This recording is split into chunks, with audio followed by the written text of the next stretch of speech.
बंदी छोड़ सतगुरु रामपाल जी परमेश्वर जी की जय हो। परम पिता परमात्मा सारी सृष्टि के रचनहार कुल मालिक असंख्य ब्रह्मांडों के स्वामी जगत गुरु तीनों लोकों में प्रवेश करके सबका भरण पोषण करने वाले राजाधिराज आत्माधार नाथों के नाथ देवों के देव महादेव सर्वेश्वर महेश्वर मृत्युंजय अजरो अमर आदि अनादि सनातनी प्रभु जगत पिता जगदीश्वर श्री श्री 1008 की उपाधि के वास्तविक अधिकारी अकाल मूर्त सौद स्वरूपी राम वासुदेव सर्वगतम ब्रह्म परम पूज्य प्रथम पूज्य परम संत परम पुरुष परम धनी परम दयालु सत्य कबीर हक्का कबीर अल्लाहु अकबर बाखबर अल्लाह ताला जगत के तारणहार जगत के मुक्तिदाता जगत के जगन्नाथ हारे के सहारे हिंदुओं के राम मुसलमानों के अल्लाह सिखों के वाहिगुरु ईसाइयों के मसीह दया के सागर दया निधि करुणा के सागर करुणा निधि स्वयंभू परिभू संकट मोचन कष्ट हरण मंगल करण दुख भंजन अविगत कबीर निर्विकार निर्विषम परमात्मा अलय अलेख सतगुरु आदि अनादि सतगुरु असली मर्यादा पुरुषोत्तम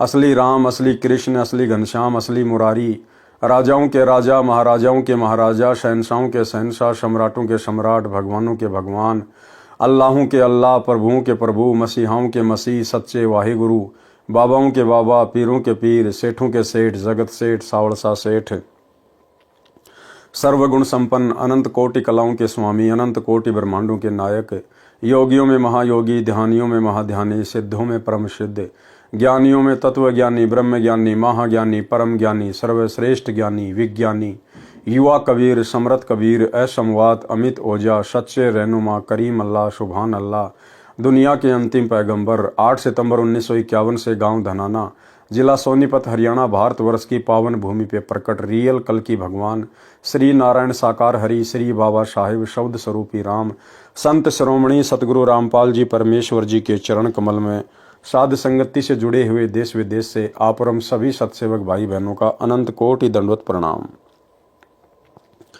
सत्साई भाई और बहनों, दया पूज्य गुरुदेव भगवान की सारी सृष्टि के स्वामी की सतगुरु रामपाल जी परमेश्वर जी की जिनके शुभ आशीर्वाद से विशेष आशीर्वाद से आप और हम सभी सत्सेवक भाई बहन साध संगति से जुड़कर अपनी आत्मा के कल्याण हेतु गुरुदेव के तत्व ज्ञान को आधार बनाकर मोक्ष प्राप्ति के लिए दृढ़ता के साथ निरंतर आगे की ओर बढ़ रहे हैं।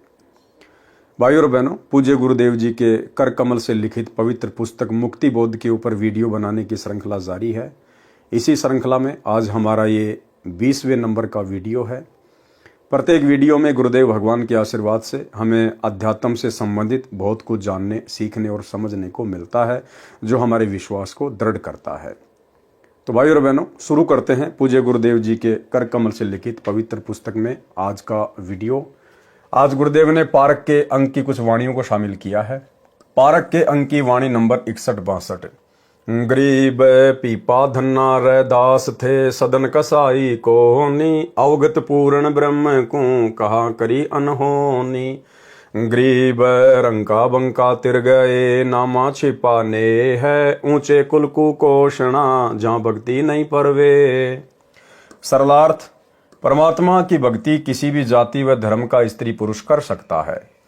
जो ब्राह्मण लोग ये कहते थे कि शूद्र जाति वाले मंदिर में प्रवेश नहीं कर सकते, ग्रंथ को हाथ नहीं लगा सकते, उनके द्वारा फैलाए भ्रम का निवारण करते हुए कहा है कि नागौर शहर राजस्थान का राजा पीपा सिंह ठाकुर था जो भगत बना।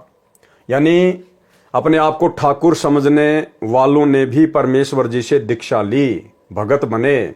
यानी क्षत्रिय भी भक्ति कर सकते हैं। राजस्थान प्रदेश में भगत धन्ना था जो जाट जाति से था, भगत बना। भगत रविदास चमार जाति से था जो भगत बना। सदना कसाई का कार्य करता था, ज्ञान हुआ, भगत बना। कसाई भी भक्ति कर सकता है अगर ज्ञान समझ में आए, अपने पापों से यदि प्रायश्चित कर ले तो। पाप करना त्याग दिया। भगत रंका तथा उसकी धर्मपत्नी बंका दोनों भगत बने जो अति निर्धन थे। यानी गरीब से गरीब भी परमात्मा की भक्ति कर सकता है, कोई बाउंडेशन कोई बाधा नहीं है। ये मनुष्य शरीर स्त्री का हो या पुरुष का, राजा का हो या रंग का, चमार का हो या ब्राह्मण का, ये केवल परमात्मा की भक्ति के लिए, परमात्मा की प्राप्ति के लिए ही मिलता है। कथा सुमरण के अंग की वाणी नंबर 108 के सरलार्थ में है। जो ऊंचे कुल में जन्मे हैं और परमात्मा की भक्ति नहीं करते, उस ऊंचे कुल को धिक्कार है। परमात्मा कहते हैं, ऊंचे कुल में जन्म न दीजो, मोहि नीचा ही कुल दीजो।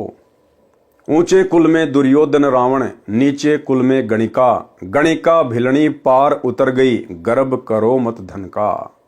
यानी हे परमेश्वर, हमें ऐसे कुल में जन्म मत देना जो कुल हमें भक्ति ना करने दे, जो कुल काल प्रेरणा से भक्ति में बाधक है। हमें नीचा ही कुल देना। नीचा कुल का मतलब है हमें भगत परिवार में जन्म देना, ताकि हम तुरंत आपकी शरण में आ जाएं। वाणी नंबर 63-66 का सरलार्थ पहले पांडव यज्ञ के प्रकरण में कर दिया है। वाणी नंबर 67 से 76। गरीब चार वर्ण सट आश्रम, बिडरे दोनों दीन। मुक्ति खेत को छाड़ कर, मगर भय लोलीन। गरीब नौलख बोडी बिस्तरी, बटक बीज विस्तार। केशो कल्प कबीर की, दूजा नहीं गवार। गरीब मगर मोती बरस ही, बनारस कुछ भ्रांत। काशी पीतल क्या करे, जहां बरसे पार स्वाति। गरीब मगर मेला पूर्ण ब्रह्म स्यों, बनारस बन भील। ज्ञानी ध्यानी संग चले, निंदा करे कुचील। गरीब मुक्ति खेत को तज गए, मगर में दीदार। जुल्हा कबीर मुक्त हुआ, ऊंचा कुल धिक्कार। गरीब चार वर्ण सट आश्रम, कल्प करी दिल माही। काशी तज मगर गए, ते नर मुक्ति न पाई। गरीब मुक्ति भरोसे बूढ़ है, कल्पत है दऊ दीन। सबका सतगुरु कुल धनी, मगर भय लोलीन। गरीब काशी मरे सो भूत होवे, मगर मरे सो प्रेत। ऊंची भूमि कबीर की, पोडे आसन श्वेत। गरीब काशीपुरी कसूर क्या, मगर मुक्ति क्यों होए। जुल्हा शब्द अतीत थे, जाति वर्ण नहीं कोय। गरीब काशीपुरी कसूरियों, मुक्ति होत सब जाति। काशी तज मगर गए, लगी मुक्ति सिर लात। इन वाणियों का संक्षिप्त वर्णन इसी पारक के अंक की वाणी नंबर 28 के सरलार्थ में कर दिया गया है। यानी जाति चाहे कोई भी हो, धर्म चाहे कोई भी हो, यदि उस व्यक्ति को, स्त्री या पुरुष को ज्ञान समझ में आ गया, यदि पूर्ण सतगुरु की प्राप्ति हो गई है और यदि आजीवन मर्यादा में रह के भक्ति करता है, तो चाहे वो किसी भी जाति और धर्म का क्यों ना हो, उसकी मुक्ति निश्चित है। सरलार्थ जो कहते हैं कि काशी में मरने वाले मुक्ति प्राप्त करते हैं और मगर में मरने वाले नरक जाते हैं, ये गलत है। सबका मालिक कुल धनी यानी पूर्ण परमात्मा कबीर जी मगर से सतलोक गए। भूमि के कारण मुक्ति की इच्छा के भरोसे यानी विश्वास पर जीवन नष्ट कर जाते हैं। पारक के अंक की वाणी नंबर 77 से 84। गरीब मुक्ति खेत मथुरा पूरी, कीन्या कृष्ण किलोल। कंस केश चानोर से, वहां फिरते डामाडोल। गरीब जगन्नाथ जगदीश क, उर्दमुखी है ग्यास। मशकबंदी मंदिर पड़ी, झूठी सकल उपास। गरीब एकादशी अजोग है, एकादश दर है सार। द्वादश दर मध्य मिलाप है, साहिब का दीदार। गरीब महामहात्म नाथ है, ब्रह्म मुहूर्त माही। काशी गया प्रयाग मध्य, सतगुरु शरणा नाही। गरीब कोटि जतन जीव करत है, दुविधा दीन जाए। साहिब का शरणा नहीं, चाले अपने भाई। गरीब जीव जीवा से ज्यों जड़या, जल कै माही सूक। सतगुरु पुरुष कबीर से, रहे अनंत जुग कूक। गरीब जीव जीवा से ज्यों जड़या, जल से मान्या दोष। सकल अविद्या विष भर्या, अग्नि परे तब पोष। गरीब राम रमे सो राम है, देव रमे सो देव। भूतो रमे सो भूत है, सुनो संत सुरभेव। सरलार्थ जो कहते हैं कि मथुरा वृंदावन में जाने से मुक्ति होती है, वे सुनो। उसी मथुरा में जहां श्री कृष्ण लीला किया करते थे, आप उस स्थान पर जाने मात्र से मोक्ष मानते हो। उसी मथुरा में कंस केसी जो राक्षस था तथा चाणूर जो पहलवान था, वो भी रहते थे। जो श्री कृष्ण जी ने ही मारे थे। इसलिए सत्य साधना करो और जीव कल्याण कराओ, जो यथार्थ मार्ग है। कोई जगन्नाथ के दर्शन करके और एकादशी का व्रत करके मोक्ष मानता है, ये गलत है, शास्त्र विरुद्ध है। कोई काशी नगर में, कोई गया नगर में जाने से मोक्ष कहते हैं, वे भूल में हैं। यदि पूर्ण सतगुरु की शरण नहीं मिली है तो मोक्ष बिल्कुल नहीं होगा। जब तक तत्वदर्शी सतगुरु नहीं मिलेगा, शंका समाप्त नहीं होगी। सब अपने स्वभाववश भक्ति मार्ग पर चल रहे हैं, जो व्यर्थ है। एक जवासे का पौधा है, वह बारिश के दिनों में यानी जल से सूख जाता है। सब पौधे जल से हरे भरे होते हैं, परंतु जवासा का पौधा जल से नष्ट हो जाता है। इसी प्रकार कर्महीन व्यक्ति सत्य ज्ञान सुनकर जल मरते हैं, झगड़ा करते हैं, बिल्कुल नहीं मानते। अन्य पुण्यात्माएं सत्य ज्ञान सुनकर गदगद होते हैं, कल्याण करवा लेते हैं। गीता अध्याय 9 श्लोक 25 वाला प्रकरण है, जिसमें कहा है कि यानी देवव्रता देवान पितरन यांत्री पितृव्रता भूतानी यांति भूतेजा यांति मध्याजिन अपिमाम। अर्थात देवताओं को पूजने वाले देवताओं को प्राप्त होते हैं, यानी देवताओं के लोक में जाके उनके नौकर बन जाते हैं, उनके गण बन जाते हैं। पितरों को पूजने वाले पितरों को, यानी जो लोग ये श्राद्ध वगैरह निकालते हैं, ये अपने पितरों के लोक में चले जाते हैं, भूत बन जाते हैं। भूतों को पूजने वाले भूतों को प्राप्त होते हैं। मेरा पूजन करने वाले भी मुझे प्राप्त होते हैं। गरीब राम रमेशो राम है, देवत रमेशो देव, भूतो रमेशो भूत है, सुनो संत सुरभेव। अर्थात जो परमात्मा की भक्ति करते हैं वे परमात्मा जैसे गुणों वाला अमर पद प्राप्त करते हैं। अर्थात परमात्मा कबीर जी को प्राप्त होते हैं। जो देवताओं की भक्ति करते हैं वे देवताओं जैसे गुण वाले हो जाते हैं। जन्म मरण सदा रहता है, स्वर्ग जाते हैं, पुण्यों को खर्च कर पुनः जन्म मरण के चक्कर में गिरते हैं। जो भूतों की पूजा करते हैं, श्राद्ध निकालते हैं, पिंडदान करते हैं, अस्थि उठाकर गंगा पर मुक्ति हेतु ले जाते हैं, 13वीं महीना आदि क्रियाक्रम करते हैं, पितर बनते हैं और मां कष्ट उठाते हैं, फिर नरक में जाते हैं। 84 लाख प्रकार के प्राणियों के शरीरों में कष्ट भोगते हैं। वाणी नंबर 85 से 95। ग्रीब कली कली का रस लिया, भवर कमल कुशोंदी, ज्ञान गधेर पर चढ़े पड़े 18 बोधी। ग्रीब जैसी अमरकंद है, कवल केत की बाश, प्राण तजे हरि ना भजे, यो जग गया निराश। ग्रीब माला गिर में गुण कहाँ, भवंग लिपटे आए, शीतल पुण्यों चंदर ज्यों, तपती बुझावे ताही। ग्रीब सलील सलोने संत हैं, 8 कवल समाधि, दिल दर्पण मन मुस्कला, रिंचक नहीं उपाधि। ग्रीब श्वेत वर्ण शुभ रंग है, जहाँ लगाए नैन, दूजे की आशा नहीं, चढ़े रहत हैं गैन। ग्रीब गैन गगन में चढ़ रहे, श्वेत भूमि का भीर, सीप नहीं सायर नहीं, मोती बिन ही नीर। ग्रीब सुरति निशाना नैन में, मन मंजन कर घोटी, नृत्य निरंतर लग रही, करे लाख में चोट। ग्रीब मुकर खुल्या मालिक मिल्या, नैन बैन बिलाश, धरनी चले सेवन भले, चढ़े रहे आकाश। ग्रीब जय कोई रमे सो गगन में, धरनी धरे न पावे, सब ही भूले भरम में, कहाँ रंक कहाँ रावे। ग्रीब कवल कलीधर चोज है, रिम जिम होए, गगन फुहारे छूटे रहे, तहाँ संत मुख धोए। ग्रीब यों है पंथ कबीर का, सतगुरु को शैल, अनंत कोटि कुल पंथ है, कोई न पावे गैल। सरलार्थ जो विकार करते हैं, तरह तरह के गाने बजाने, शराब आदि का नशा करते हैं, पर स्त्री भोग पुरुष करते हैं, पर पुरुष भोग स्त्री करती है, भक्ति करते नहीं, वे उस तरह विकारों के वश होकर फंसकर मर जाते हैं जैसे भंवरा भिन्न भिन्न फूलों का आनंद लेता रहता है, शाम के समय फूल बंद हो जाता है, भंवरा उसमें फंसकर मर जाता है।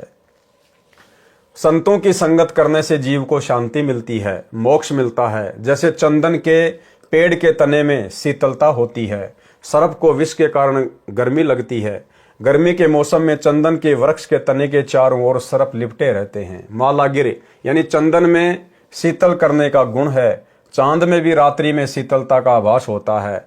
ऐसे शांत संत हैं जो शरणागत की तपत बुझाते हैं अपने ज्ञान से, अपने आशीर्वाद से। साधक का ध्यान सदा ऊपर परमात्मा के सुख सागर सतलोक में रहता है। वे पृथ्वी पर इधर उधर भ्रमण नहीं करते, तीर्थों धामों पर नहीं जाते। क्या कह रहे हैं परमात्मा कि जिसको ये सतज्ञान मिल जाता है, सतलोक की जानकारी हो जाती है, फिर उन साधकों का, उन भक्तों का ध्यान सदा सतलोक में रहता है कि मुझे तो यहां से निकलना है, सतलोक जाना है। एक चिंता सी बनी रहती है। फिर वे इस पृथ्वी पर भटकते नहीं फिरते, तीर्थों पर, धामों पर, तीर्थ धामों पर नहीं जाते, सत्य साधना करते हैं। लेकिन भाइयों और बहनों, 2014 बरवाला कांड के बाद, गुरुदेव भगवान के जेल जाने के बाद उनका कलयुगी परिवार, उनके दोनों बेटे, गुरुदेव का कलयुगी भाई और जितने भी कोऑर्डिनेटर हैं, ये सब तीर्थ धामों पर धक्के खाते फिरते हैं। श्री राम जन्मभूमि अयोध्या, रामलला प्राण प्रतिष्ठा के समय सतलोक आश्रम मैनेजमेंट हरियाणा ने उन तीर्थ धामों पर भंडारे लगा दिए। आन उपासकों के लिए भंडारे शुरू कर दिए कि आओ आन उपासना करो, हम संत रामपाल जी के नालायक भगत तुम्हारे लिए खाने पीने की व्यवस्था में तत्पर हैं। ये पाखंड पूजा मत छोड़ना, रामलला की मूर्ति के दर्शन करना मत छोड़ना और खाने पीने की चिंता मत करना। हम पृथ्वी के सबसे बड़े महामूर्ख सतलोक आश्रम मैनेजमेंट हरियाणा वाले तुम्हारी सेवा में तत्पर हैं। तो ये तो सतज्ञान मिलने के बाद भी तीर्थों पर धक्के खाते फिर रहे हैं। भक्तों के बेचारों के ज्योति पाठ और दान धर्म का पैसा आन उपासना में भंडारे लगा लगा के बर्बाद कर रहे हैं। परमात्मा कबीर जी का ये पंथ भक्ति मार्ग है। जीव सतलोक की सैल करता है। इसके अतिरिक्त अनेकों पंथ तथा उनके कुल यानी गद्दी परंपरा है। किसी को सतलोक वाली गली अर्थात मार्ग का ज्ञान नहीं। वाणी नंबर 96। गरीब त्रिलोकी का राज सब, जय जीव को कोई दे, लाख बधाई क्या करे नहीं इस नाम से ने। सरलार्थ, यदि कोई सत्य साधना परमपिता परमेश्वर कबीर जी की नहीं करता है, यदि उस जीव को 3 लोक का राज्य मिल जाए तो उसे चाहे लाख बार बधाई दी जाए, नरक में जाएगा, उसका भविष्य अंधकारमय है। वाणी नंबर 97। गरीब रत्न जड़ाऊ मंदिर है, लख जो जन स्थान, साकट सगाना भेटिए, जय हो इंद्र समान। सरलार्थ, जो रिश्तेदार साकट है यानी नास्तिक है, उसका 1 लाख योजन में यानी पृथ्वी का मालिक क्यों ना हो, उसके महलों में रतन जड़े हों, चाहे वह स्वर्ग के राजा इंद्र जैसा ऐश्वर्यवान हो, वह सगा रिश्तेदार कभी ना मिले जो परमात्मा से दूर है। उसके प्रभाव में आकर कच्चा भगत भक्ति त्याग कर नरक का भागी बन जाता है। गरीब संख कल्प जुग जीवना, ततना दर्शा रिंच, आन उपासा करते हैं ज्ञान ध्यान पर पंच। गरीब मारकंड की उम्र है, रब में जुर्या नातार, पीव्रत से खाली गए साहिब के दरबार। सरलार्थ, यदि कोई संख कल्प तक जीवित रहे, ज्ञान जरा सा भी नहीं है, तत्व ज्ञानहीन है, सत्य भक्ति से वंचित है, तो वह लंबा जीवन भी व्यर्थ है। 1 कल्प में 1008 चतुर्युग होते हैं, यानी ब्रह्मा का 1 दिन 1 कल्प कहलाता है। मार्कंडे ऋषि की लंबी आयु थी। यदि मार्कंडे ऋषि जितनी लंबी आयु है, परमात्मा से संपर्क हुआ नहीं यानी सत्य साधना की नहीं तो व्यर्थ है। प्रियव्रत नाम का राजा था, उसने 11 अरब वर्ष तक तप किया यानी शास्त्र विधि त्याग कर मनमाना आचरण किया। तप के बदले 11 अरब वर्ष का राज्य सुख भोगकर परमात्मा के दरबार में खाली होकर गया, नरक में डाला। 1 योजन 12 किलोमीटर का होता है। वाणी नंबर 100 से 107। गरीब कल्प करी करुणामयी, सुपच दिया उपदेश, सतगुरु गोरखनाथ गति, काल करम भयनेश। गरीब सबरी भी भक्ति करी, गौरी के दिल माही, उभय मुहूर्त सक्त दलीप, तीवा संसानाही। गरीब परीक्षित को सुखदेव मिले, 7 बार प्रचार, दुर्वासा भगवान गुरु, लगे कूचों की लार। गरीब पूर्ण पुरुष कबीर को, तारे गीत व्याध कुलहीन, गणिका चढ़ी विमान में, महिमा विष्णु लीन। गरीब शंख स्वर्ग से है परे, शंख पतालों सैल, एता बड़ा इलाम है अलफ सिंह रजबैल। गरीब बावन बढ़िया सो देख ले, गजगरा उबरंत, सूक्ष्म रूप कबीर धरे, द्रौपदी चीर बडंत। गरीब कबीर पुरुष झिलमिला, उदरे गज अरुग्राह, गगन मंडल से उतरे, कीन्या आनि सहाय। गरीब रंकार मुख ऊंचरे, टूटी गज की धीर, सर्वलोक सब ठोर है, अवगत अलग कबीर। सरलार्थ, परमात्मा कबीर जी द्वापर युग में करुणामय नाम से प्रकट थे। तब सुपथ सुदर्शन वाल्मीकि को उपदेश देकर पार किया, गोरखनाथ को भी समझाया। जिन जिन साधकों ने जिस स्तर की साधना तन मन से की तो उनको उस स्तर का लाभ मिला। जैसे भिलनी, गौरी यानी पार्वती तथा सट दिलीप जो दशरथ राजा का पिता था, रामचंद्र का दादा था, उसको पता चला कि मेरी केवल 2 मुहूर्त आयु शेष है। उसने 2 मुहूर्त सच्ची लगन से, सच्ची तड़प से साधना की तो स्वर्ग गया। इस प्रकार सबरी, भिलनी, पार्वती तथा सटदलीप ने जैसी भक्ति की वैसा फल मिला, तीनों को कोई शंका नहीं। राजा परीक्षित को 7 दिन सुखदेव ऋषि ने भागवत सुधा सागर सुनाई थी। स्वर्ग तक गए। दुर्वासा ऋषि भगवान श्री कृष्ण के गुरु थे। वे स्वर्ग में तो चले गए, वहां उर्वशी की दूधी यानी स्तन को भंवरा बनकर अश्लील हरकत करके काट लिया। यानी यहां तो कितना बड़ा ब्रह्मचारी साधु महात्मा बन के चला गया, श्री कृष्ण जी का गुरु कहला के चला गया, और ऊपर स्वर्ग में जाके क्या बकवाद की, वो ही विषय वासना। अपना धर्म नष्ट कर दिया, चोरी और सीना जोरी। उस नर्तका को भंवरे के काटने का दर्द हुआ, हाथ से भुंड को दूर फेंका तो स्वर्ग की धरती पर पटाख से गिरा, तो अपनी बेइज्जती मानकर उर्वशी यानी स्वर्ग की अप्सरा को श्राप दे दिया कि तू पृथ्वी पर गधी बनेगी। यानी यहां से ऊपर चला गया स्वर्ग में। और स्वर्ग में गुरुदेव कहते हैं वहां तो बकवाद है, वैश्यावर्ती है, इससे ज्यादा कुछ नहीं है। जो भक्ति आपने यहाँ की, जैसी भी की, उसका आनंद भोगो, फिर वहां पर अपनी भक्ति बर्बाद करो, अपने पुण्य बर्बाद करो। वो तो 7 स्टार होटल है, जो मांगोगे वही मिलेगा। तो वहां जाने के बाद दुर्वासा ऋषि अन्य ऋषियों के साथ, देवताओं के साथ बैठकर उर्वशी का डांस देख रहा था। अर्धनग्न होकर लड़कियां वहां नाचती हैं, जैसे यहाँ पर बारों में, कल्बों में लड़कियां नाचती है पैसों के लिए, बड़े बड़े लोगों के लिए। ऐसे ही वहां पर बकवाद है। उर्वशी नाच रही थी वहां पर अर्धनग्न होके। दुर्वासा ऋषि के मन में काल प्रेरणा से विषय वासना जागृत हो गई। उसने भंवरे का रूप बनाया और उस लड़की के स्तन को काट लिया, दूधी को काट लिया उसने। अब भाई और बहनों, नॉर्मल सी बात है, कहीं भी अगर कोई मक्खी मच्छर लड़ेगा तो हाथ तो मारेंगे हम। तो ऐसे ही उस उर्वशी ने ऐसे हाथ मारा तो दुर्वासा के लगी और दुर्वासा नीचे जमीन पर पटाख से पड़ा। अब बाकी सब लोग वहां बैठे थे, सब लोग जानते थे कि ये दुर्वासा ऋषि है, इसकी सीट खाली है और ये बकवाद करने गया है। तो जैसे दुर्वासा नीचे गिरा पटाख से, उसी समय सारे हंसने लग गए। और दुर्वासा ऋषि ने उसको श्राप दे दिया कि मैं तेरे साथ में मिलन करना चाहता था, शारीरिक संबंध बनाना चाहता था, लेकिन तूने मुझे अस्वीकार कर दिया।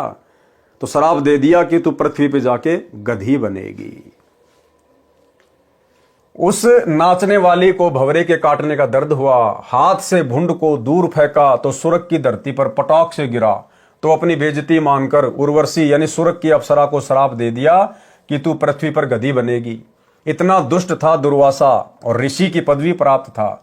श्राप देने का उद्देश्य यह था कि तूने मेरे से तो मिलन किया नहीं, अब गधी बनेगी और गधों से मिलन किया करेगी, तब तेरी इज्जत कहां जाएगी जो तूने मुझे नकार दिया। सभा में अपनी बेइज्जती मानकर ऐसा किया। पृथ्वी पर दुर्वासा ऋषि ब्रह्मचारी बना फिरता था। पृथ्वी पर तो वो दुर्वासा ऋषि ब्रह्मचारी बना फिरता था। स्वर्ग जाकर पकड़ा गया, वहां जाकर उसकी बकवाद सामने आ गई। जो उस उर्वशी को श्राप दिया उसका दंड भी दुर्वासा को मिलेगा। अब देखो क्या कह रहे हैं भाई और बहनों गुरुदेव, कि पृथ्वी पर दुर्वासा ऋषि ब्रह्मचारी बना फिरता था और स्वर्ग जाकर पकड़ा गया। इसी प्रकार ये हमारे बड़े भाई सतलोक आश्रम मैनेजमेंट हरियाणा वाले, ये बड़े बड़े भगत, परम भगत, कोऑर्डिनेटर, गुरुजी के बेटा बेटी, भाई बंधु, ये सतलोक आश्रमों में तो एक नंबर के भगत बने फिरते थे। 2014 बरवाला कांड से पहले हर किसी को देवता नजर आते थे, लेकिन जैसे ही बरवाला कांड हुआ, गुरुदेव भगवान ने वो परीक्षा का दौर शुरू किया। आज इन सब की सच्चाई सामने आ गई, सबकी हकीकत सामने आ गई। गुरुजी के बेटा बेटी भाई बंधु रिश्तेदार ये कोऑर्डिनेटर, दो धेले का ज्ञान नहीं है, दो धेले का गुरुजी का तत्व ज्ञान एक छींट भी इनके हृदय में नहीं समाई, एक छींट भी। और टोटल पिछले 10 वर्षों से इन्होंने गुरुदेव के जेल जाने के बाद परमात्मा की आत्माओं से गुरुदेव के भक्ति विधान और सत्संगों के खिलाफ कर्म करवाए। टोटल तो आश्रम में तो एक नंबर के भगत दिखाई देते थे, लेकिन गुरुदेव के जेल जाने के बाद, जैसे दुर्वासा की हकीकत सामने आई ऊपर जाने के बाद, ऐसे ही बरवाला कांड के बाद आज इन सब का पाखंड, अज्ञान, काला चिट्ठा, कुकर्म पूरे भगत समाज के सामने है। पृथ्वी पर दुर्वासा ऋषि ब्रह्मचारी बना फिरता था, स्वर्ग जाकर पकड़ा गया। जो उस उर्वशी को श्राप दिया उसका दंड भी दुर्वासा को मिलेगा। पूर्ण परमात्मा कबीर जी ने गिद्ध तथा व्याध को उनकी भक्ति अनुसार लाभ दिया। अब भाई और बहनों, ये कथा दास ने कभी पढ़ी नहीं है। हो सकता है गुरुदेव भगवान ने कभी सत्संगों में जिक्र किया हो, लेकिन अभी तक दास के सामने आई नहीं है, इसलिए अपन कुछ कह नहीं सकते इसके बारे में।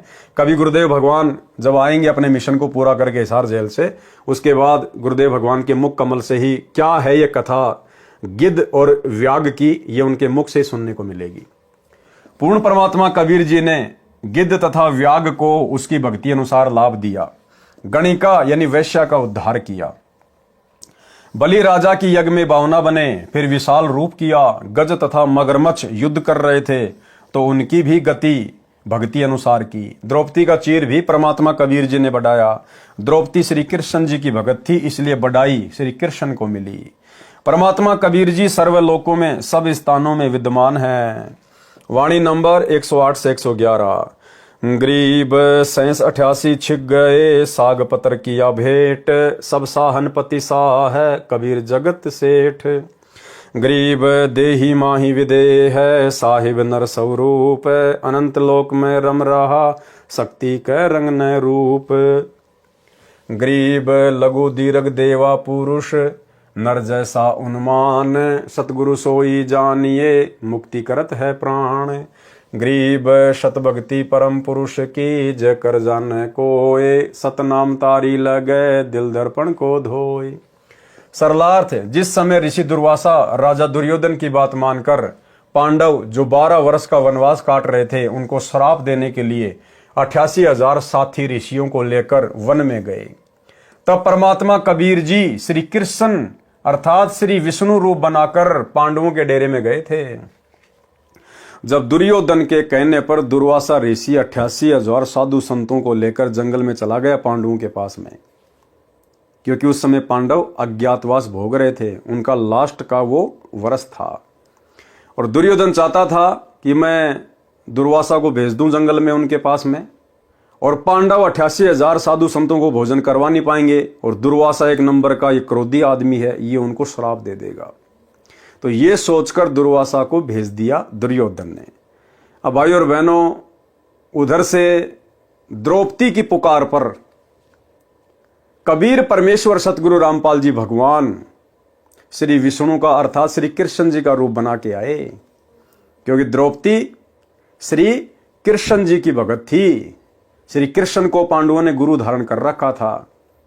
तो यही कबीर परमात्मा सतगुरु रामपाल जी भगवान उसी गुरु के रूप में, उसी उसके इष्ट के रूप में उसके पास में पहुंच जाता है, अपने आत्मा के पास में, उसके संकट को देखकर, उसके कष्टों को देखकर। तो सतगुरु रामपाल जी भगवान पहुंच गए वहां पर द्रौपदी की पुकार पर। तब परमात्मा कबीर जी श्री विष्णु रूप बनाकर पांडवों के डेरे में गए थे। शाग पत्र, बथुए के साग का पत्ता भोजन के पात्र में शेष बचा था, उसको पानी में डालकर घोलकर वह पानी पिया। 88,000 ऋषि दुर्वासा ऋषि समेत इतने छके कि पेट में आफरा आ गया, पेट फूल गया। जैसे गधे लेट लगाते हैं, ऐसे सब ऋषिगण व दुर्वासा ऋषि भोजन हजम करने के लिए लेट लगा रहे थे। जब दुर्वासा ऋषि वहां पहुंचा 88,000 ऋषियों के साथ में, तो युधिष्ठिर को बड़ी चिंता होगी कि ये तो दुर्योधन का सिखाया हुआ आया है और ये तो श्राप देगा। अगर भोजन नहीं करवाया तो युधिष्ठिर ने द्रौपदी से कहा कि द्रौपदी, धर्म संकट में है, हमारी इज्जत आपके हाथ में है। तो द्रौपदी ने कहा कि फिलहाल तो मैं भी कुछ नहीं कर सकती, मेरे पास तो ये पात्र है सूर्य देव का दिया हुआ, और जब तक मैं खाना नहीं खा लेती तब तक चाहे पूरी पृथ्वी भोजन कर ले, इसमें भोजन समाप्त नहीं होता। लेकिन मैं भी भोजन कर चुकी हूं, अब तो ये कल ही काम करेगा। तो युधिष्ठिर ने कहा कि जैसा भी है अब इज्जत तेरे हाथ में है, तो श्री कृष्ण जी को याद कर। तो उसी समय द्रौपदी ने श्री कृष्ण जी को याद किया। यानी जब आत्मा पे संकट आता है तो भले ये जुबान से किसी को भी पुकारे, लेकिन वो पुकार परमात्मा के पास जाती है, कबीर देव सतगुरु रामपाल जी भगवान के पास में। अब श्री कृष्ण जी ने कहां आना था बेचारे ने, यही कबीर परमात्मा सतगुरु रामपाल जी भगवान श्री कृष्ण जी का रूप धारण करके और वहां पहुंच गए। और वहां पहुंचने के बाद मालिक ने कहा कि भाई क्यों याद किया, तेरा पत्र मेरे पास में गया। पत्र यानी तेरी पुकार। हम जब पाठ प्रकाश की वाणियां पढ़ते हैं तो उसमें सारा जिक्र है ये कि भाई तेरी पाती, तेरा पत्र मेरे पास में आया है, यानी तेरी पुकार, तेरी प्रार्थना मेरे पास में आई है, क्या संकट आ गया। तो उन्होंने सारी बात बता दी। तो गुरुदेव भगवान ने श्री कृष्ण रूप में कहा कि भाई पहले मुझे कुछ भोजन कराओ, पहले मुझे भोजन कराओ, तब मैं इन ऋषियों की भूख को शांत करूंगा, इनका पेट भरूंगा। तो द्रौपदी ने कहा कि भगवान भोजन का ही तो रोड़ा है, अगर भोजन होता तो आपसे प्रार्थना करने की जरूरत ही कहां पड़ती। लेकिन परमात्मा ने कहा कि भैया जो नियम है वो नियम है। ढूंढ द्रौपदी ढूंढ कोई भोजन का किरका, प्रथम करूं अंजल फिर मेटू मुनिजन की तृष्णा। कि पहले मुझे भोग लगाओ, उसके बाद में फिर मैं इन ऋषियों का देखूंगा आगे। तो ये नियम है भाई और बहनों, चाहे 3 लोक के भगवान हो चाहे सतलोक के भगवान हो। परमात्मा कहते हैं देते को हरि देत है जहां तहां से आण, और अण देवा मांगत फिरियो फिर साहिब सुने ना कान। तो द्रौपदी ने कहा कि भगवान कुछ भी नहीं है, एक साग का जो है पत्ता लगा हुआ है। तो श्री कृष्ण रूप में सतगुरु रामपाल जी भगवान ने कहा कि इसमें थोड़ा सा पानी डाल के घोल घाल के और मुझे दे। तो परमात्मा ने वो साग पिया, वो पानी पानी घोल के परमात्मा ने वो पिया, भोग लगाया। और जैसे ही गुरुदेव भगवान ने पानी मिलाकर वो साग पिया, उसी समय 88,000 ऋषि दुर्वासा सबके पेट भर गए, सबके पेट। और जो जो उन्होंने डिमांड की थी, डिमांड भी ऐसी करी थी कि पांडव पूरा ना कर पाए। आज का जमीन में बोया हुआ धान, उसकी चपाती बनाओ, मानसरोवर का जड़ लेके आओ, आज ही के आम हो, यानी आज ही पेड़ लगे, आज ही उसके आम लगे, वो आम खाएं हम। ऐसी ऐसी डिमांड की उसने, ना होने वाली। तो जैसे ही परमात्मा ने भोग लगाया उधर, और गुरुदेव ने कहा कि जा भाई भीम, ऋषि जी को ले आ, सबको भोजन तैयार है। जैसे भीम गया, सारी बात बताई, तो दुर्वासा तो वहां पर गधे की तरह लौट रहे सारे ऋषि महात्मा, पेट उनका भरा हुआ पूरी तरह से। और दुर्वासा ने कहा कि भाई भीम, भोजन का नाम मत ले, उल्टी आने को हो रही है, जो पहले खा लिया वो ही नहीं पचाया जा रहा। और दुर्वासा ने कहा कि आज तुम्हारे घर पे कौन आया है। तो भीम ने कहा कि श्री कृष्ण जी आए। तो दुर्वासा के मुख से परमात्मा ने निकलवा दिया कि राम करे थारे दुश्मन मरियो। अब पांडवों के दुश्मन कौन? दुर्योधन। उल्टा दुर्योधन को श्राप दिलवा दिया परमात्मा ने उसी दुर्वासा ऋषि से, जो आया था पांडवों को श्राप देने के लिए। तो भाई और बहनों, हमने जो शिक्षा लेनी है वो ये है कि पहली बात तो देखो, ये भक्ति का नियम है, विधान है। हमने निस्वार्थ भाव से, बिना किसी लाग लपेट के, बिना किसी डिमांड के, गीता अध्याय 3 श्लोक 13 के अनुसार हमने पूर्ण परमात्मा को भोग लगाने के बाद ही भोजन करना होता है। तो आज हमें समझ में आ गया कि वो पूर्ण परमात्मा, सारी सृष्टि का रचनहार, भगवानों का भगवान कौन है? कबीर देव सतगुरु रामपाल जी भगवान। तो हमने इनको भोग की आरती के साथ, क्योंकि हमारे को विधि भी बता रखी है गुरुदेव ने भोग की आरती, और हम सत्सेवक भाई बहन प्रतिदिन जितनी बार भी हमारे घर में भोजन बनता है, नाश्ता बनता है, हम सर्वप्रथम गुरुदेव भगवान को चौकी लगाकर, क्योंकि घर घर आसन लग चुके हैं, परमात्मा के बेड लग चुके हैं, गुरु को हमने इष्ट मान लिया है, तो सर्वप्रथम अपने गुरुदेव भगवान को भोग की आरती के साथ भोग लगाते हैं। उसके बाद में हम उसको प्रसाद के रूप में ग्रहण करते हैं। तो कहने का मतलब है, ये तो है गीता जी के अनुसार विधान। अब आने वाले समय में क्या होगा, युग परिवर्तन के समय में जब आपत्तियां आएंगी, परेशानियां आएंगी, उस समय यदि अकाल पड़ेगा या अन्य किसी भी प्रकार से कोई दुर्भिक्ष पड़ेगा, अन्न धन की कमी पड़ेगी, तो भाई और बहनों, आप और हमने चिंता करने की जरूरत नहीं है। आप और हम वर्तमान में शास्त्र अनुकूल साधना जो कर रहे हैं, गुरु को इष्ट मानकर, ये परमेश्वर आप और हमारे लिए कुछ भी कर देगा, ये समर्थ है। हमने अन्न के लिए परेशान नहीं होना, किसी आगे हाथ नहीं फैलाने उस समय भोजन के लिए। भले 2 दिन परमात्मा भूखा रखे, 3 दिन भूखा रखे, वो हमारी परीक्षा होगी। अन्यथा जो परमात्मा साग के पत्ते का भोग लगाकर 88,000 ऋषियों की भूख शांत कर सकता है बिना भोजन खिलाए, तो आप और हमारे लिए क्या नहीं कर सकता परमात्मा। अरे द्रौपदी ने तो खाली एक बार साग का पत्ता घोल के दिया था। यहां तो गुरुदेव भगवान को तीनों समय हलवेराम का भोग लग रहा है, भंडारे का भोग लग रहा है। सभी भाई बहन श्रद्धा से और अपनी हैसियत से बाहर अपने गुरुदेव भगवान को भोग लगा रहे हैं। तो ये परमात्मा आने वाले समय में यदि इस प्रकार का संकट पृथ्वी पर आएगा अन्न का, तो ये परमात्मा आप और हम आत्माओं के लिए क्या नहीं कर देगा। ये परमात्मा हमें भूख ही नहीं लगने देगा। ये तो समर्थ है भाई और बहनों। ये शरीर इस परमेश्वर ने बनाया, सतगुरु रामपाल जी भगवान ने बनाया। पिंड प्राण जिन दीने दाना, गरीबदास जाकू कुर्बाना। तो इस परमात्मा को पता है ना किस प्रकार से इस शरीर को जो है वो हैंडल करना, इसको चलाना है। तो हमने इन सब चीजों के लिए चिंता होनी नहीं चाहिए। चाहे दुनिया में अकाल पड़ो, चाहे भूखमरी आओ, चाहे महामारी आओ, हमारा रक्षक हमारा गुरुदेव भगवान है। हमने चिंता केवल भक्ति और मर्यादा की करनी है। 88,000 ऋषि, दुर्वासा ऋषि समेत इतने छके कि पेट में आफरा आ गया। जैसे गधे लेट लगाते हैं, ऐसे सब ऋषिजन व दुर्वासा ऋषि भोजन हजम करने के लिए लेट लगा रहे थे। भोजन का स्वाद बता रहा था कि खीर, हलवा, मांडे, पतली रोटी, फल, मेवे सब छिक छिक कर खाए हैं। कबीर परमेश्वर जगत सेठ है। कौन कबीर परमेश्वर? सतगुरु रामपाल जी भगवान। यानी संसार में सबसे धनी है। सब सा यानी साहूकारों का साहूकार है। परमात्मा की शक्ति सर्वव्यापक है, वह निराकार है। परमात्मा नराकार है। नराकार यानी नर आकार, मनुष्य के जैसा है। परमात्मा की शक्ति कण कण में समाई है। परमात्मा छोटा तथा बड़ा जिस भी रूप में है वह नर जैसे आकार का है।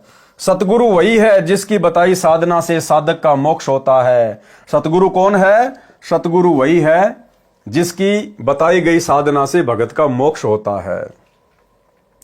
यदि कोई मोक्ष चाहता है तो सत्य पुरुष यानी परम दिव्य पुरुष की सत्य भक्ति शास्त्रों में वर्णित करे। यदि जो कोई सत्य साधना का ज्ञान रखता है तो परम पुरुष की भक्ति करो। सत्य नाम के सुमरण में लगन लगाकर सुमरण करके दिल के दर्पण यानी अंतःकरण को साफ करें।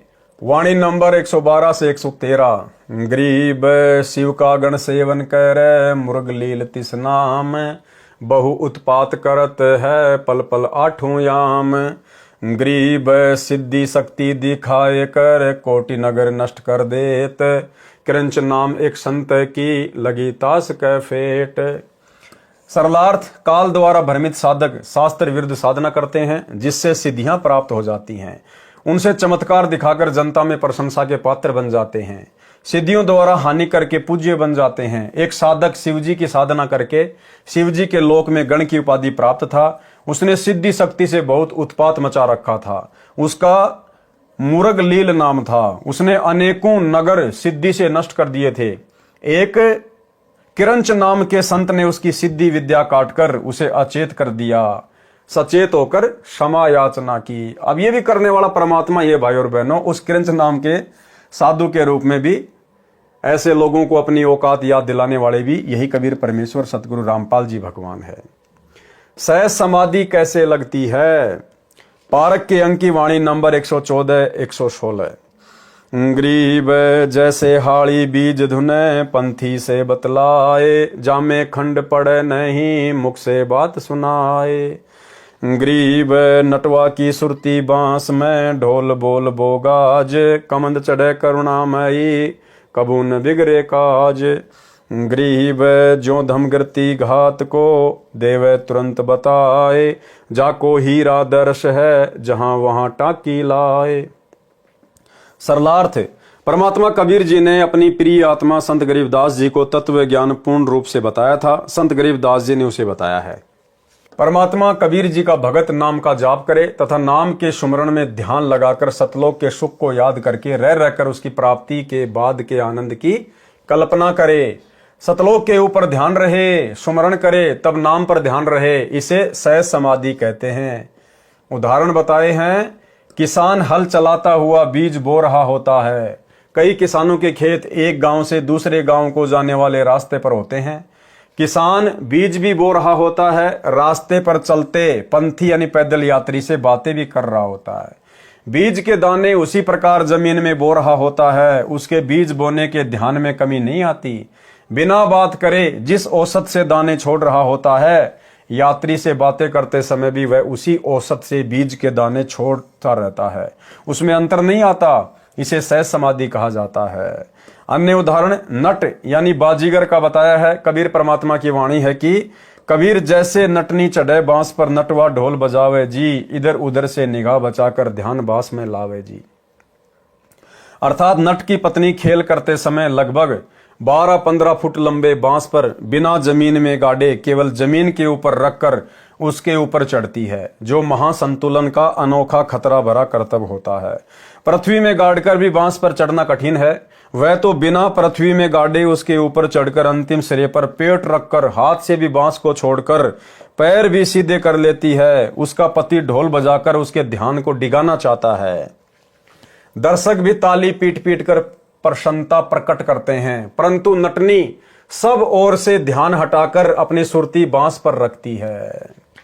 क्या समझाना चाहते हैं गुरुदेव भगवान हमारे को कि जिस प्रकार वो नटनी अपना कर्तव्य दिखा रही होती है बांस के ऊपर संतुलन बनाकर, अब नीचे उसका जो पति होता है नट, वो ढोल बजाता रहता है जोर जोर से, लेकिन नटनी का ध्यान ढोलक की ओर नहीं जाता। भले उसके कान में आवाज आ रही है, लेकिन उसका ध्यान तो अपने संतुलन पर है। इसी प्रकार जब हम इस भक्ति पर लगेंगे, सत भक्ति पर, तो ये काल उस नट की तरह आप और हमारा ध्यान भटकाएगा, तरह तरह के शोर शराबे करेगा।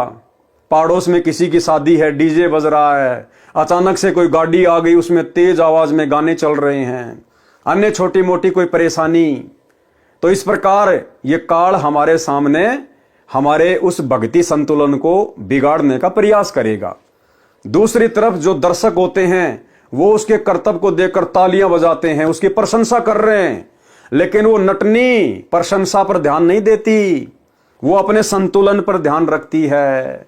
इसी प्रकार हम भगत भाई बहन जैसे भी हैं, यदि हमें कोई डराने का प्रयास करता है, हमें कोई धमकाने का प्रयास करता है, या हमारी कोई प्रशंसा कर रहा है कि भाई बहुत अच्छा भगत है, सुबह 4 बजे उठ के आरती कर लेता है, मंत्र कर लेता है, भाई 1 नंबर का भगत है, बहुत ज्ञान है इसको, तो हमने किसी की प्रशंसा से अपने भक्ति वाले संतुलन को खोना नहीं है, मान बढ़ाई में नहीं आना है। और यदि हमें कोई लोकलाज में डालकर डराना चाहे, धमकाना चाहे, भक्ति से हमारा ध्यान भटकाना चाहे, तो भी हमने हमारे ध्यान को नहीं भटकाना है। हम सुमरण कर रहे हैं, आरती कर रहे हैं, कहीं को शोर शराबा हो रहा है, तो हमने उस तरफ ध्यान नहीं देना, हमने अपने सुमरण पर ही ध्यान रखना है। इसको कहते हैं सहज समाधि। दर्शक भी ताली पीट पीट कर प्रसन्नता प्रकट करते हैं, परंतु नटनी सब ओर से ध्यान हटाकर अपनी सुरती बांस पर रखती है। इसलिए अपना कर्तव्य यानी चमत्कारी अनोखा कार्य करने में सफलता प्राप्त करती है। कहीं कहीं नट यही कर्तव्य दिखाता है, अन्य ढोल जोर जोर से बजाता है, वह भी अपने ध्यान को बांस में एकाग्र करके सफल हो जाता है। इसी प्रकार भगत को नाम के सुमरण में ध्यान एकाग्र करके जाप करना चाहिए। भले ही कोई गाना गा रहा है या गाने की किसी यंत्र में चलाकर ऊंची आवाज से सुन रहा है, भगत का ध्यान उस ओर ना जाए, यह सहज समाधि है। अन्य उदाहरण दिया है धमगर्ती, पत्थर में हीरे को बताने वाला ध्यान से उस पहाड़ के पास खड़ा हो जाता है जिसमें हीरा है। हीरा पत्थर को चीरकर किस दिशा की ओर चल पड़ता है। धमगिरती ध्यान से उसकी गति यानी मूवमेंट को जानता है। साथ में खड़े व्यक्ति अपनी बातें कर रहे होते हैं परंतु धमगिरती का ध्यान हीरे की चाल पर होता है। धमगिरती बता देता है कि इतनी देर में हीरा इतने फुट तय करेगा, उसी अनुसार पहाड़ को काटा जाता है। उसकी गहराई भी धमगिरती बता देता है। हीरा चलता चलता उस पहाड़ के कटे हुए स्थान यानी खाई में गिर जाता है।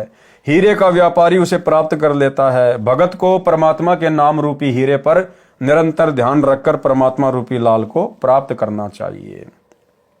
यानी गुरुदेव भगवान का कहने का आशय है कि हम भक्तों ने भले हमारी कोई इज्जत करे, चाहे हमारी कोई बेइज्जती करे या हमें भक्ति में कोई डिस्टर्ब करे, हमने उस तरफ ध्यान नहीं देना है। हमने जैसा भी है अपनी भक्ति, सुमरन, सत्संग, आरती, इन्हीं चीजों पर अपना ध्यान लगा के रखना है। सतगुरु की भूमिका, पारक के अंक की वाणी नंबर 117 से 122। गरीब कदली बीच कपूर है, ताही लखे ना कोए, पत्थर घुंगची बरण है, तहां वहां लीजे जोए। गरीब गजमोती मस्तक रहे, घूमे फील हमेश, कान पान चारा नहीं, सुन सतगुरु उपदेश। गरीब जिनकी अजप्पा ध्वनि लगी, तिनका यो ही हवाल, सो राप्ती पुरुष कबीर के, मस्तक जाके लाल। गरीब सीप समुंदर में रहे, बूढ़े सवाती समोए, वहां गजमोती जद भवे, तब चुंबक चिड़िया होए। गरीब चुंबक चिड़िया चंच भरी, डारे नीर बिरोल, जद गजमोती निपजे, रतन भरे चहडोल। गरीब चुंबक तो सतगुरु कहा, स्वाति शिष्य का रूप, बिन सतगुरु निपजे नहीं, राव रंक और भूप। सरलार्थ, इन वाणियों में सतगुरु की भूमिका प्रमाण सहित समझाई है। कहा है कि केले के पेड़ के कोइये, केले का पूरा पेड़ पत्तों से निर्मित है। सबसे ऊपर वाला पत्ता गोलाकार में कीप की तरह ऊपर से चौड़ा गोलाकार, नीचे कम परिधि का होता है, बीच में थोता यानी खाली होता है। उस गोल पत्ते के खाली भाग को कोइया कहते हैं। उसमें स्वाति नक्षत्र की वर्षा की बूंद गिर जाती है तो उस केले के पत्ते में कपूर बन जाता है। केला शिष्य है, स्वाति सतगुरु का मंत्र जाप है। नाम यदि योग्य शिष्य को दिया जाता है तो उसमें भक्ति रूपी कपूर तैयार होता है, मोक्ष मिलता है। अन्य उदाहरण हाथी का दिया है। कहा है कि हाथी के मस्तिष्क में एक स्थान परमात्मा ने बनाया है। स्वाति नक्षत्र की बारिश की बूंद चुंबक नाम की चिड़िया पृथ्वी पर गिरने से पहले अपने मुख में ग्रहण कर लेती है। वह कभी कभी हाथी के मस्तक पर बैठी होती है। उसका स्वभाव है कि बारिश की बूंद को मुख में डालूं, फिर उसका कुछ अंश मुख से नीचे गिर जाता है, वह उस हाथी के मस्तक में बने सुराग में गिर जाता है। ये सुराग हर किसी हाथी के मस्तिष्क में नहीं होता है। परमात्मा ने बताया किसी किसी हाथी के मस्तिष्क में वो छिद्र होता है। ठीक इसी प्रकार भाइयों और बहनों, हर भगत मोक्ष प्राप्ति का अधिकारी नहीं होता है कि सतगुरु ने सबको नाम दे दिया तो सबका मोक्ष हो जाएगा, सभी अधिकारी हैं। कोई कोई आत्माएं होती हैं जो मोक्ष प्राप्त करती हैं। ये उदाहरण गुरुदेव इसीलिए दे रहे हैं कि हर हाथी के माथे पर मस्तिष्क में वो छेद नहीं होता जो चुंबक नाम की चिड़िया स्वाति नक्षत्र की बूंद को उस छेद में डाल देती है, फिर उसमें मोती बन जाते हैं बहुत सारे।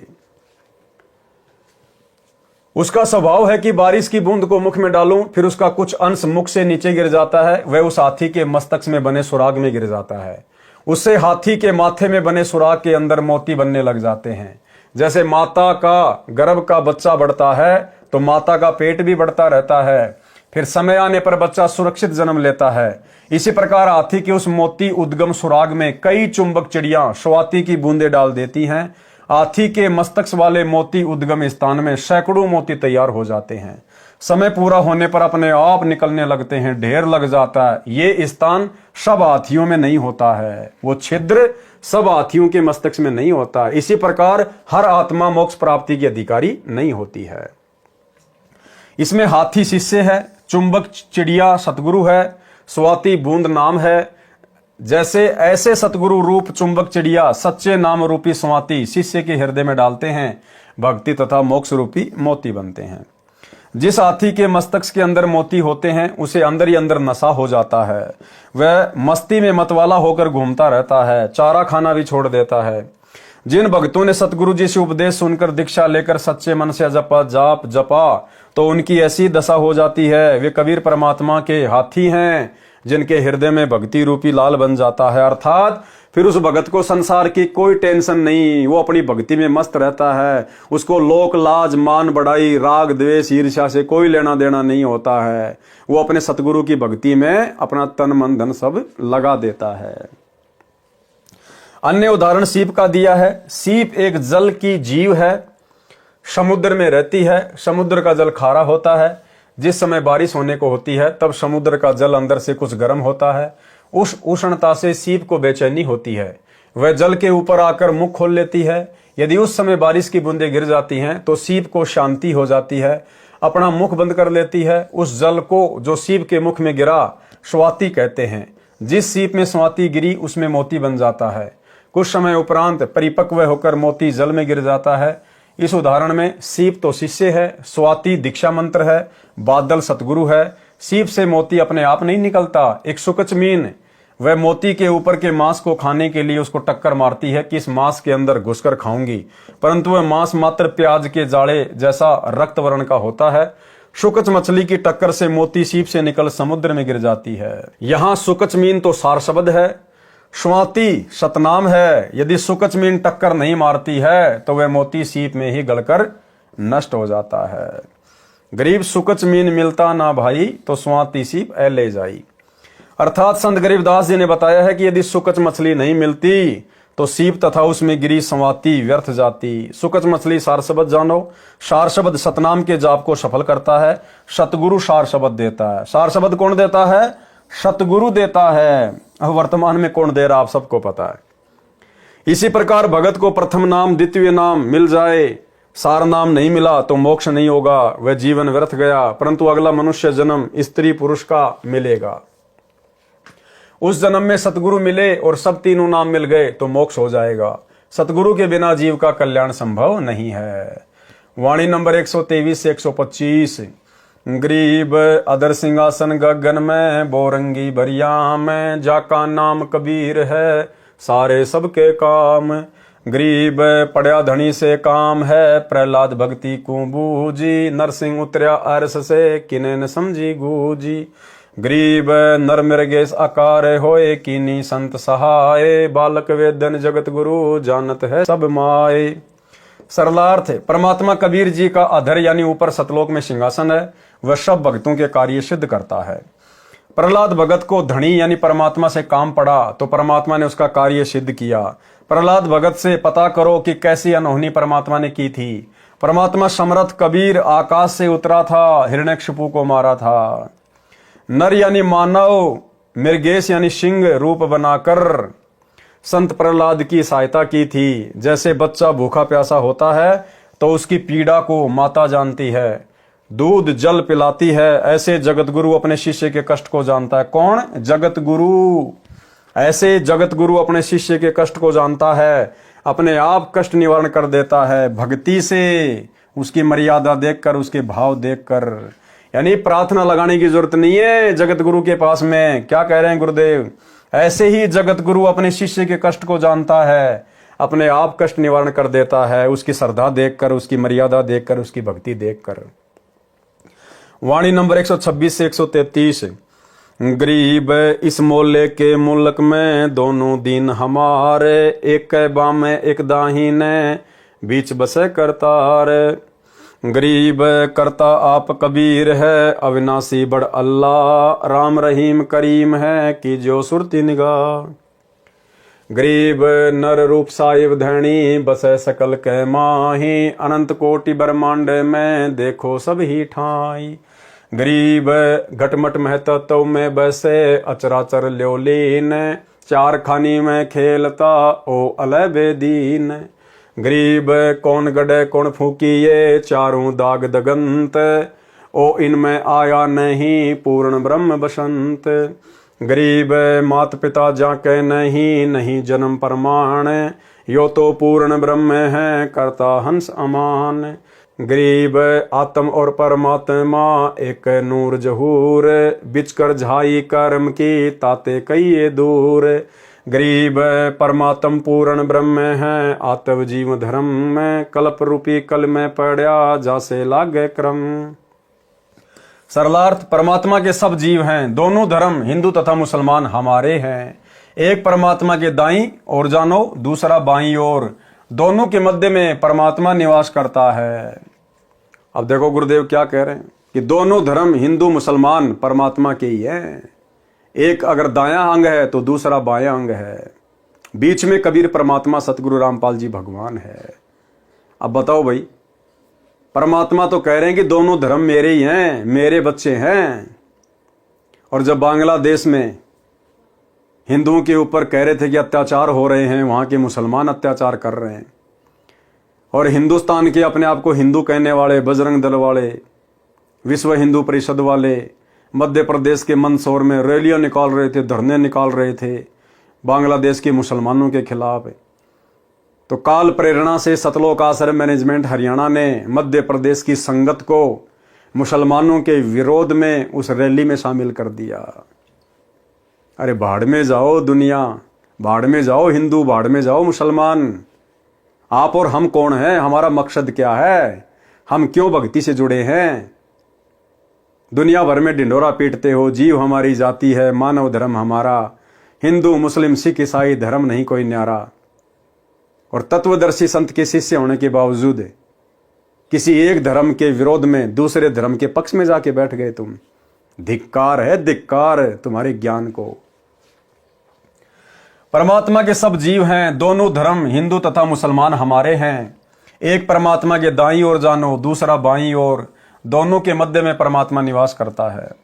कबीर जी स्वयं ही सृष्टि के रचयिता हैं। अविनाशी बड़ा अल्लाह परमात्मा है।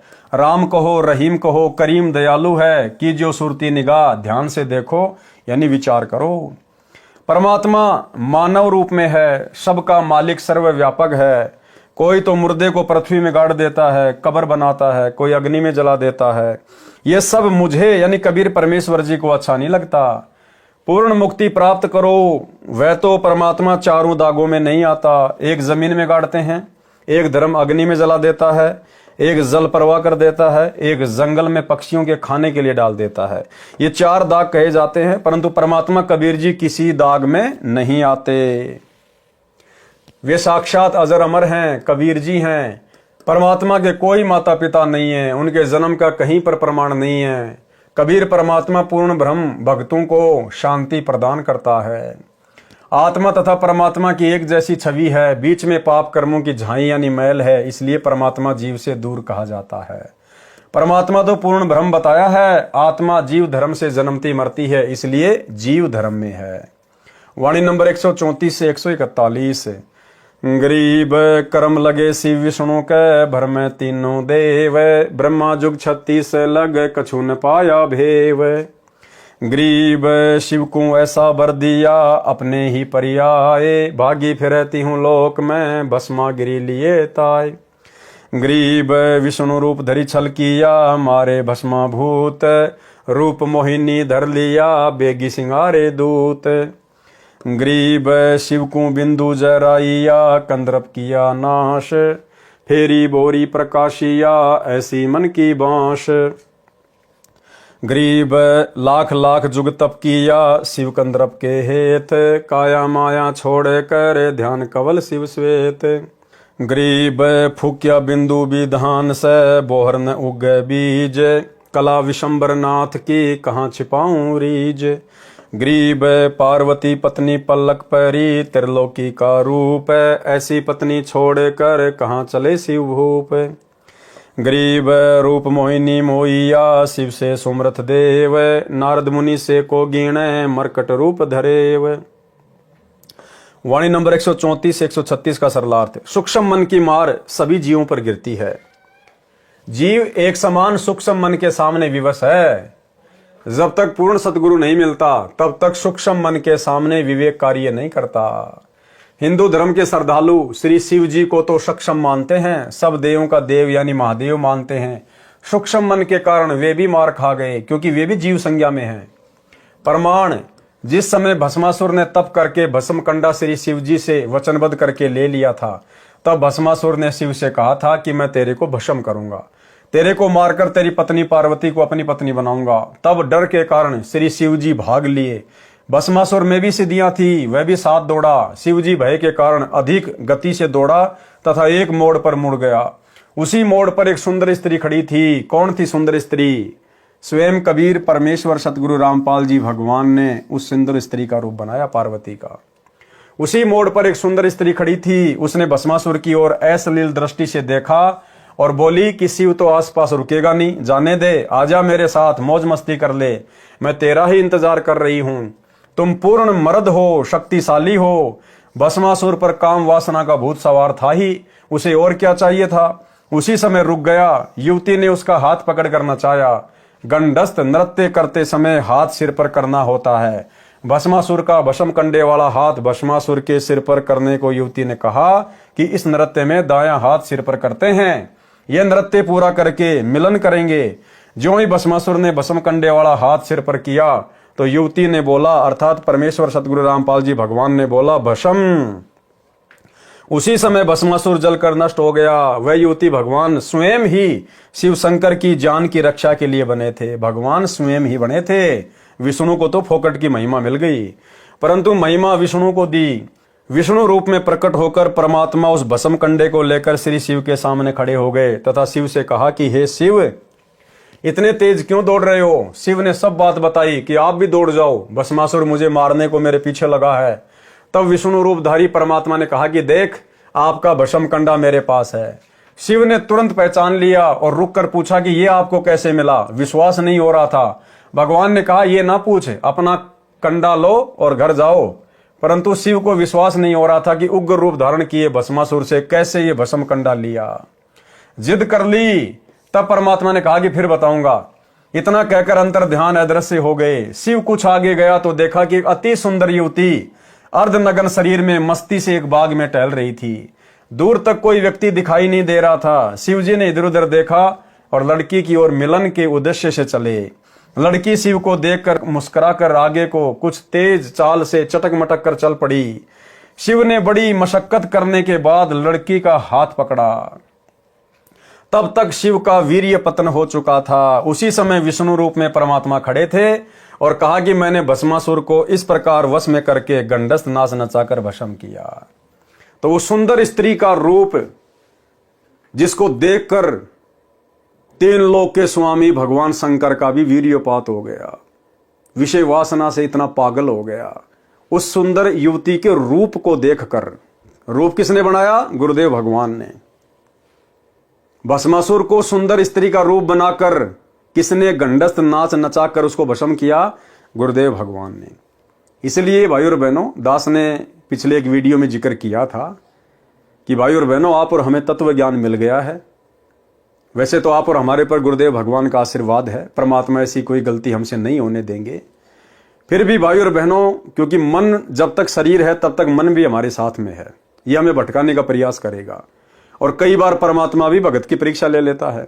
तो हमारे सामने यदि ऐसी कोई सुंदर युवती, कोई सुंदर स्त्री अगर कहीं टकरा जाए, मिल जाए, यात्रा करते समय, कहीं आते जाते समय, एकांत में, तो आप और हम भगत भाई बहनों ने उस सुंदरता में केवल अपने गुरुजी का मुख देखना है कि ये मेरे गुरुजी हैं भाई, मेरी परीक्षा ले रहे हैं, और चुपचाप वहां से चलता बने, अपना सुमरण पे ध्यान रखा है। ना सामने से आती हुई का चेहरा देखना है, ना पीछे मुड़कर उसकी पीठ को देखना है। और हमने हर किसी के अंदर अपने परमात्मा को देखना है। और वैसे भी गुरुदेव कहते हैं, पर नारी को देखिए बहन बेटी के भाव, कहे कबीर कामनाश का ये सहज उपाय। बाकी हमने जब इस प्रकार की कोई स्थिति हमारे सामने पैदा हो जाए तो हमने मन में दोष पैदा नहीं करना है। काल तो कोशिश करेगा, मन में उथल पुथल मचेगी, लेकिन ये तत्व ज्ञान फिर दीवार की तरह सामने खड़ा हो जाएगा एक सेकंड के बाद कि भैया ये काम अपना नहीं है, ये मार्ग अपना नहीं है, अपने को तो सतलोक चलना है। गुरुदेव ने अपने को संत बना दिया, भगत बना दिया, और ना जाने कितने हमारे पूर्वज जो भूत प्रेत बन के घूम रहे हैं, ऊपर से देवी देवता जो सूक्ष्म रूप में घूमते रहते हैं, क्या पता वो मुझे देख रहे हैं और मेरी हरकत से फिर मेरे गुरु जी के ऊपर हंसेंगे कि ये ज्ञान दिया संत रामपाल जी ने, तत्वज्ञानी संत ने इस भगत को, देख इसकी हरकत देखो इसकी मूर्ख की। तो हमने हर प्रकार से सचेत होकर चलना है। हमारा टारगेट, हमारी सुरती सतलोक में, और सतलोक में जाकर हमें जो रूप रंग यौवन सुंदरता मिलेगी, यहां इंद्र की इंद्राणी के पास भी नहीं है, इंद्राणी के पास भी। तो हमने तो अपनी सुरती को वहां टिका के रखना है।